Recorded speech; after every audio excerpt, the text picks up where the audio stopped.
मरियम नवाज 26 तारीख को पाकिस्तान जा रही है। मैं और वो एक ही फ्लाइट पे हूँ। स्कॉटलैंड यार्ड अरशद शरीफ केस को एक्सप्लोर ही नहीं कर रही। देखें, जिस दिन वो बात करेंगे उस दिन आपको फैज हमीद का पूरा रोल भी समझ आ जाएगा कि फैज हमीद ने क्या क्या किया उसको। ये मैं तो चाहता हूँ कि पाकिस्तान सियासतदानों का कब्रिस्तान बन जाए। तो शेख साहब हो गए ना इस जैसे, और इस उम्र के सियासतदानों को जबरी तौर पर रिटायर कर देना चाहिए वैसे ही, क्योंकि ये सिर्फ तो यार इससे ज्यादा बेशर्मी, बेहयाई और घटियापना कोई हो सकता है कि आप यतीमों का पैसा, बेवाओं का पैसा, मजबूर लोगों का पैसा उठा के अपने कारोबार में लगा दें और फिर उसमें चोरी करके पूरा भी वापस ना करें। कि अगर एस्टेब्लिशमेंट का कोई विक्टिम है तो वो तो नवाज शरीफ है।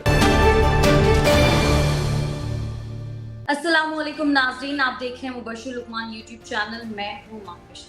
शेख साहब ने एक बयान दिया है। वो कहते हैं कि पंजाब के निगरां वज़ीर आला के मामले पर अगर डंडी मारी गई तो पंजाब जो है वो इलेक्शन का कब्रिस्तान बन जाएगा। सर, इस बात से उनकी क्या मुराद है? मतलब डंडी मारी गई यानी इनकी मर्जी का अगर ना आया वज़ीर आला? देखिए, शेख साहब की तो शेख साहब जाने। इस वक्त तो मैनचेस्टर में यशिया कर रहे हैं। अनिल मुसरत उनकी खूब खिदमत कर रहे हैं, वहाँ पे शॉपिंग भी करा रहे हैं, अपार्टमेंट में भी रखा हुआ है। शेख साहब जो है वो सिगार भी पी रहे हैं कोहिबा के, सब कुछ कर रहे हैं। लेकिन उन्होंने कोई ना कोई बयान तो देना होता है, क्योंकि वो ताकि खबरों में रहें और वो डिस्कस हो। लेकिन बात ये, मैं तो चाहता हूँ कि पाकिस्तान सियासतदानों का कब्रिस्तान बन जाए और पाकिस्तान के नौजवान जो है वो आगे हैं।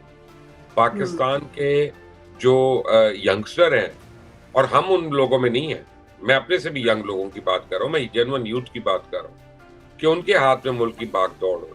क्योंकि बड़ों ने जो करना था, जितना गंद करना था वो कर लिया।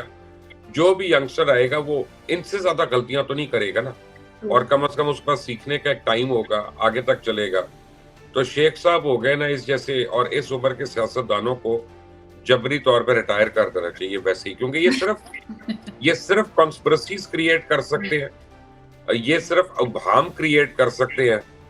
कोई यानी अच्छे लीडर हैं यार, एक पॉजिटिव स्टेटमेंट नहीं आई इस मुल्क के लिए। एक पॉजिटिव स्टेटमेंट कि जिससे कहे कि हाँ जी कौम इकट्ठी हो गई है शेख साहब के बयान पे, या इमरान खान के बयान पे, या शहबाज शरीफ के बयान पे, या जो है वो असफंदियार वली के बयान पे। एक ऐसी स्टेटमेंट जिसके ऊपर पूरी कौम इकट्ठी हो जाए कि हाँ जी हम ओन करते हैं इस बात को। ये तो मजीद पोलराइजेशन कर रहे हैं, मजीद डिविजन कर रहे हैं।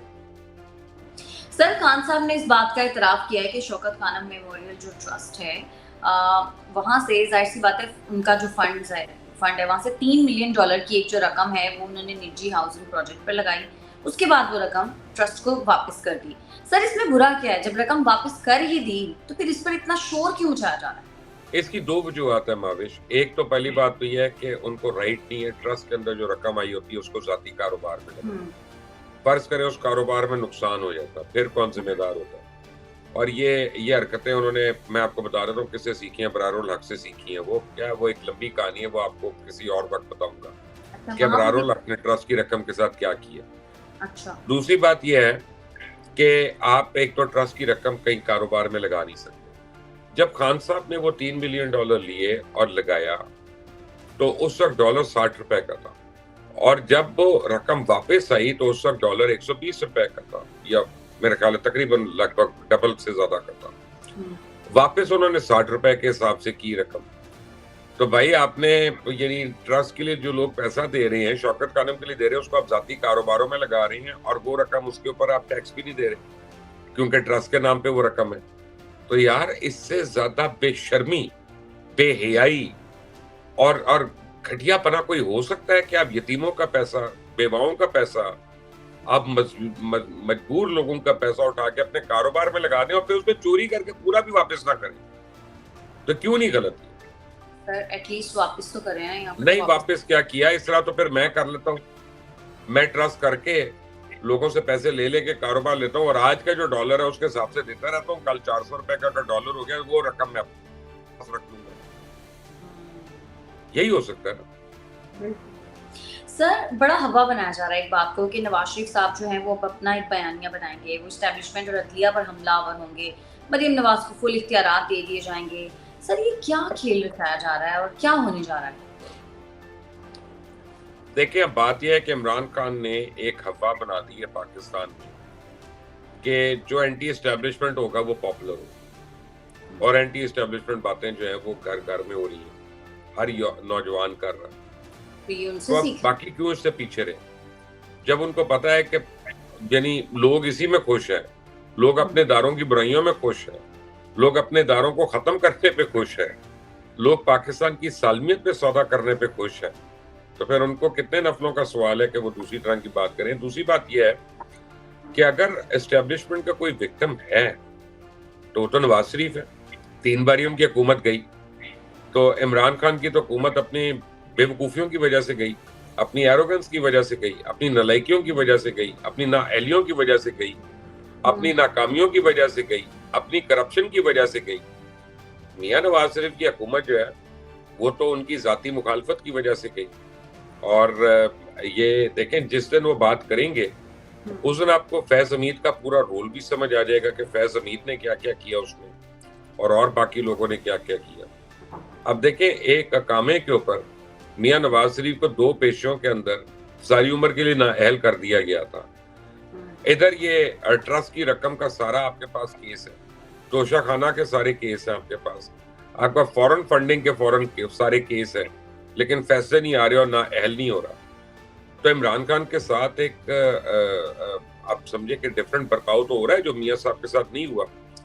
तो मियां साहब अब तड़प रहे होंगे, उन्होंने बिल्कुल आके इस बारे में बात करनी, और वो जायज होगी उस लिहाज से कि भैया कानून सबके लिए एक हो, या फिर दोहरा कानून ना करें कि उनको सजा मिल रही है, दूसरे जो है वो उसी में लाडले बने हुए। सर, तस्नीम हैदर ने बताया है कि मरियम नवाज जो अरशद शरीफ कत्ल केस में स्कॉटलैंड यार्ड को मतलूब हैं, वो पाकिस्तान ट्रैवल नहीं कर सकती जब तक कि उनको उनसे इजाजत ना मिले। सर, इस बात में किस हद तक सदाकत है? मेरा ख्याल है कि मरियम नवाज जो है ना, मैं एग्जैक्ट आपको आज बता सकता हूँ थोड़ी देर के बाद, लेकिन कल मुझे पता चला था मरियम नवाज 26 तारीख को पाकिस्तान जा रही है।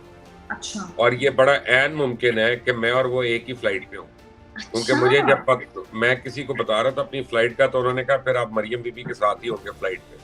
और ये बहुत सीनियर रिपोर्टर है, और ये राहु वगैरह को पता है मैं किनका जिक्र कर रहा हूँ, और वो लोग उनके साथ ही सीट्स वगैरह बुक कराने की बातें कर रहे थे, कोशिश कर रहे थे। तो इसलिए आई नो कि वो अगले 2, 3, 4 दिन में वो पाकिस्तान जा रही है, यानी ये तो मुझे कंफर्म्ड है। तो ये तस्नीम हैदर की बातें जो हैं ये बकबक के अलावा कुछ भी नहीं है। और स्कॉटलैंड यार्ड, सबसे पहली बात है, स्कॉटलैंड यार्ड अरशद शरीफ केस को एक्सप्लोर ही नहीं कर रही, ना उधर रजिस्टर्ड है ये। स्कॉटलैंड यार्ड क्यों करेगी? कीनिया में मर्डर हुआ है, पाकिस्तानी है वो, और तो यहाँ लंदन में किसी के थे पेट में मरोड़ उठ के उसकी इंक्वायरी शुरू कर दे, किस कानून के तहत करेगी? सही बात।